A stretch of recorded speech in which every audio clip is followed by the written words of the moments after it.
नमस्कार, मैं हूं आलोक मेहता। एडिटर साइड में आपका स्वागत है। हमारा अनुरोध है कि आप एडिटर साइड देखें, लाइक करें, सब्सक्राइब करें, मित्रों को, ग्रुप्स को फॉरवर्ड करें और उनसे भी आग्रह करें कि वे भी सब्सक्राइब करें ताकि अधिकाधिक दर्शकों तक हमारी बात नियमित रूप से पहुंच सके और उनकी राय, आपकी राय, सहमति, असहमति, आलोचना, कमेंट्स हमको मिल सके। भारत में पहले भी हमने कहा है कि जयचंदों की कमी नहीं होती है, लेकिन ऐसा कोई हो सकता है जो दुनिया में आंखें मूंदे रहे और आंखें मूंद करके पाकिस्तान के पक्ष में ऐसा बोले कि जो शायद पाकिस्तान का व्यक्ति भी नहीं बोल सकता है। पाकिस्तान में हाहाकार, बलूचिस्तान से लेकर के विभिन्न सिंध हो, जो प्रदेश हो, सब जगह छोटे छोटे प्रदेशों में, शहरों में, कस्बों में जिस तरह से सेना का आतंक और जिस तरह से आतंकवादियों के जबरन ड्रग्स जो स्थिति है, उसके बाद भी भारत की एक नामी लेखिका, क्योंकि उनको विदेशों में ही ज्यादा वो छपती है, विदेशों में ही उनकी पुस्तकें, ज्यादा किताबें बिकती है और माओवादी उनका समर्थन करते हैं, कश्मीर के आतंकवाद का समर्थन वो करती है, मैंने उन आतंकवादियों का। वो यहां तक, वो तो कश्मीर, एक समय में कश्मीर को आजादी की बात भी करती थी कि उनको अलग कर देना चाहिए, जाने देना चाहिए जहां जाए वो। ऐसी अरुंधति राय, जिनके बड़े ही उनको कई पुरस्कार मिले हैं, चूंकि अंतर्राष्ट्रीय लॉबी तो काम करती है भारत के विरोध में, आप जो कहिए। अब तो उन्होंने एक और किया है, एक तो अपनी जो किताब आई उसके प्रचार के लिए बहुत दुनिया भर में इंटरव्यू दिए हैं, खास करके टेलीविजन मीडिया में। और अब तो इतना जो जहर उगला है, कोई कल्पना कर सकता है, मतलब कंपा देने वाली बातें हैं। कुछ बातें आपने सुनी भी होगी और इसलिए मैंने बीच पे कई और कारण से, क्योंकि दूसरे महत्वपूर्ण मुद्दे थे, लेकिन आज इसी मुद्दे को उठाया है।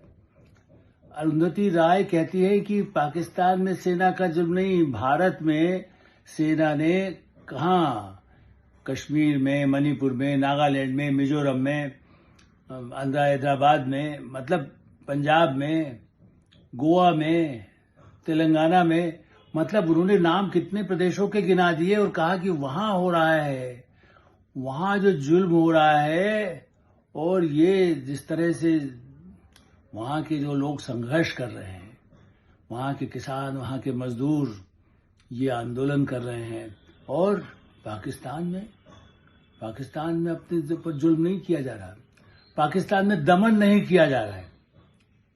और उसकी क्या है, उनका तो यही कहना है कि जिस तरह से भारत की स्थिति है, यहां तक कहना कि डेमोक्रेटिक इंडिया स्टेट है ही नहीं, यहां पर अपर क्लास हिंदू स्टेट खुद ही, अब हिंदू राज्य, हिंदू राष्ट्र खुद वो कह रहे हैं, वो कह रहे हैं कि नहीं, ये बिल्कुल युद्ध छेड़े हुए है, पाकिस्तान ने इस तरह से नहीं किया, ऐसा कहना उनका। और ये कहना सबसे गंभीर बात यदि आप कहें, 1961, आप भी देखिए, वो तब तो उनकी उम्र भी कुछ कम हो, लेकिन बड़ा इतिहास की अपने आप को साहित्यकार और बड़ा पुस्तक लिखने वाली लेखिका, मानव अधिकारों के लिए संघर्ष करने की बात करने वाली, कहती है कि 1961 में गोवा की जो मुक्ति हुई, और गोवा मुक्ति संग्राम नहीं, उनका कहना है कि जो ये हिंदू अपर कास्ट, वो भी ऊंची जाति के हिंदुओं ने क्रिश्चियंस के खिलाफ जो किया, उससे गोवा भारत का हिस्सा हुआ। आप बताइए, ये विद्रोही स्वर, क्या ये नेशनलिस्ट कोई इसको बर्दाश्त करेगा? और क्या इसे, जो नई न्याय संहिता आई है, मैं तो महान देश की न्याय, जो हमारे पूरी न्यायपालिका है, संसद है और सरकार है, सरकार सोचती है भाई ये लेखिका है, फिर वो आ जाएगा, फिर सुप्रीम कोर्ट उनको कहेगी नहीं कुछ नहीं है, क्यों, ये तो उनका अभिव्यक्ति का अधिकार है। अभिव्यक्ति का अधिकार में इतना झूठ बोला जाना, लोगों की आंखों में सांप्रदायिक हिंदू मुस्लिम तक के आप उस पर जो कहते थे वो भी गलत था। यदि वो कहते हैं कि साहब कई जगह दंगे हुए तो 50 साल में, 60 साल में, जो उसके पहले हुए, अब तो नहीं हुए पिछले 12 साल में। लेकिन क्रिश्चियंस के खिलाफ तो अब देखिए किस लॉबी के लिए वो प्रतिबंध कर रही है, और वो भी अपर कास्ट जाति का। बिहार और उसके समय में आप ये कहें कि जाति के, ऊंची जाति के लोगों ने ईसाइयों को बंद किया, और इसीलिए भारत के एक बहुत बड़े राजनयिक, जो विदेश सचिव भी रहे हैं, विदेशों में भारत के राजदूत रहे हैं, श्री कपिल सिब्बल, उन्होंने कम से कम, और लोगों ने जो आलोचना की उन्होंने तो तथ्य दिए हैं। और वो जैसे कहते हैं ना, बड़ा शौक उनको भी लगा, जहर अजगर जैसे निकालता है ना मुंह से। पहले हमारे कई कहानियां आपने पढ़ी होंगी, कई ऐसे प्राणी आते थे। अब मैं उनको ज्यादा इसलिए कोई अपशब्द नहीं कहना चाहता, महिला हैं, लेकिन आप बताइए जिनके जहर से पहले कहते जहर उगला, तो ये कहावत नहीं है, ये तो सीधे सीधे जहर है। समाज में आप कहते हैं कि सेना यहाँ भारत की सशस्त्र बल सरकारें जुल्म करती है और पाकिस्तान में नहीं करती, और गोवा का जो है वो अपर कास्ट ने किया क्रिश्चियन के खिलाफ। तो कपिल मैंने कहा ना, कपिल सिब्बल नहीं, कमल सिब्बल, जो कपिल सिब्बल के वो भाई है। वैसे कपिल सिब्बल बहुत बड़े वकील है, वो तो सरकार के विरुद्ध बोलते ही है। हो सकता है यदि अरुंधति राय पे कोई कानूनी कार्रवाई होगी तो वो बचाव में खड़े हो जाएंगे। लेकिन कमल सिब्बल जो बहुत ही, जैसा मैंने कहा कि राजनयिक रहे हैं, और उनका ये कहना है कि ये बहुत ही बिल्कुल झूठ बोलने की बात है, और इसमें कोई तथ्य ऐसा इसलिए कि पाकिस्तान के उन्होंने तथ्य गिना दिए। ऑपरेशन ज़र्ब-ए-अज़ब 2014 में हुआ नॉर्थ वजीरिस्तान में, सेना का, वहां पर पाकिस्तान की सेना का जिक्र कर रहे हैं। ऑपरेशन राहत-ए-निजात 2009 साउथ वजीरिस्तान, ये हम वो नहीं, जो वो कह रहे हैं जो सरकार के अंग नहीं है, बीजेपी के नहीं है, इस समय भारत सरकार में कहीं वो नहीं है, लेकिन उन्होंने वो गवाह है, चूंकि देश इतिहास को उनके अच्छा क्या जानता है दुनिया में, वो बड़े बड़े देशों में राजदूत रहे हैं। मुशर्रफ ने 2006 में ऑपरेशन बलूच चलाया बलूचिस्तान में, आज भी वैसे जारी है। अब लेकिन उन्होंने, मुशर्रफ ने तो उसको दमन करे, इसलिए आज भी दमन कर रहे हैं। वो चाहते हैं बलूचिस्तान कि किसी तरह से बलूचिस्तान आजाद हो जाए, यहां तक कि अफगानिस्तान भी उसका साथ देता है बलूचिस्तान का, चूंकि उनको इतना दमन किया जा रहा है। वहां पर खनिज है, वहां चीन की भी निगाह है कि बलूचिस्तान तो हो जाए। तो मुशर्रफ ने वहां कितने जुल्म किए। फिर अज़्म-ए-इस्तेहकाम, ये तो अभी पिछले साल का है, 2024 का। जिस तरह से वहां के सेना के ऑपरेशन हुए हैं, उसका पूरा ब्यौरा ही कमल साहब ने पूरा जिसको कहते हैं ऑथेंटिक, उन्होंने कहा है कि पाकिस्तान ने किस तरह से न केवल पाकिस्तान वाला जो कश्मीरी हिस्सा है उस पर तो जो करते हैं उसका तो हम लोग दुनिया भर में आवाज उठाते ही हैं, लेकिन उनके मिलिट्री ने फाटा पाटा बलूचिस्तान, ये सब रियलिटीज हैं। ऑपरेशन ज़र्ब-ए-अज़ब जो वजीरिस्तान में हुआ, और इसलिए जिस तरह की ये बातें कही गई है, और हिंदुओं को विलेन बनाना, पाकिस्तान की तरफ बोलना, ये इस तरह से सार्वजनिक रूप से कहना, उन्होंने ये भी कहा है कि ये इस तरह के सनसनीखेज बयान अपने प्रचार के लिए, अपनी किताबों के प्रचार के लिए जिस तरह से करते, लेकिन मैं तो जानता हूं कि वो माओवादियों को कितना ज्यादा समर्थन करती रही हैं। उनको फंडिंग में भी कोई विदेश से पैसा आएगा, उनके नाम आए, वो किसी को दे देंगे, ऐसे आरोप आए सामने।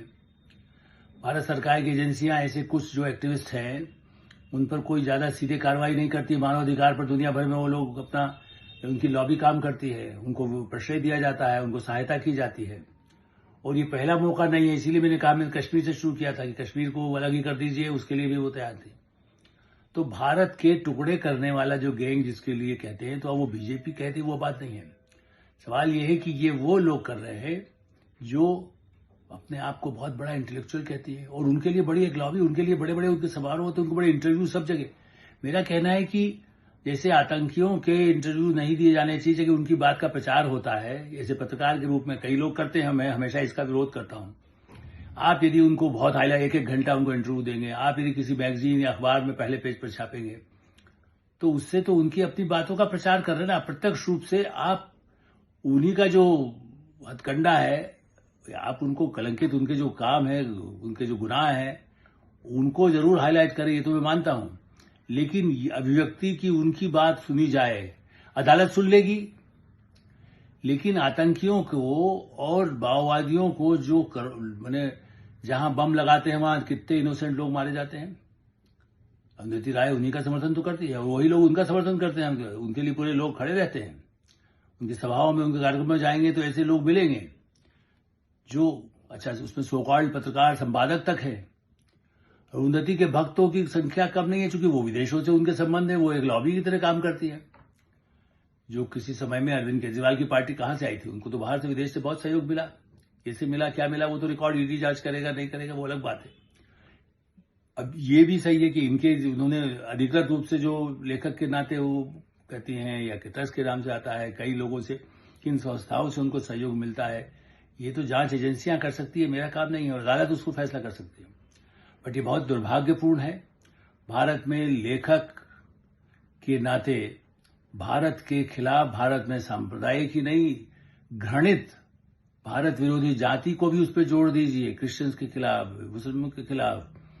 ये न्याय संहिता भारत के, इसके पहले न्याय संहिता न बनने से पहले भी जो भारत के कानून है, संविधान है, उसके तहत क्या इस तरह का प्रचार करना ये उचित अदालत मानेगी? ये अदालत फैसला करेगी, संसद फैसला करे, और जनता को नहीं छोड़ा जाए, क्योंकि जनता भ्रमित भी होती है। और पाकिस्तान उसका कितना फायदा उठाता है।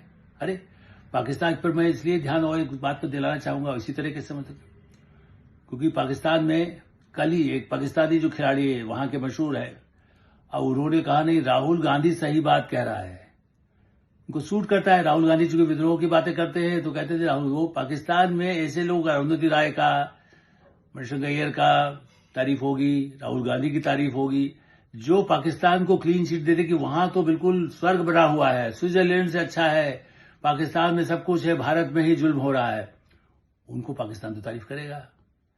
तो अरुंधति राय को, ऐसे जो एक्टिविस्ट हैं, उनको विदेशों में और खास करके पाकिस्तान में, चीन में या अमेरिका के डीप स्टेट जिसको हम कहते हैं, एक लॉबी जो भारत विरोधी प्रचार के लिए बहुत काम करती है, उन सब का प्रश्रय, उनका सहयोग, उनकी सहायता, उनकी फंडिंग होती है।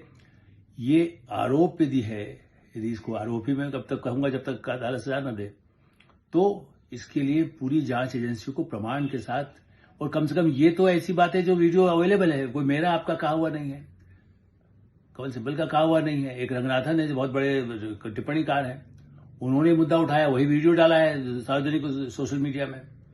तो इस दृष्टि से मुझे लगता है कि ये एक सही मौका है, जब ऐसी आवाज को जो भारत विरोधी हो, अभिव्यक्ति को लेकर के मैं कई बार अपनी बातें कह चुका हूं, आज फिर कहूंगा, इस पर ध्यान देने की आवश्यकता है।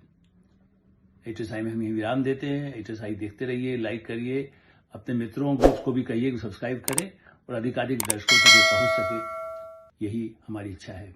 धन्यवाद, नमस्कार।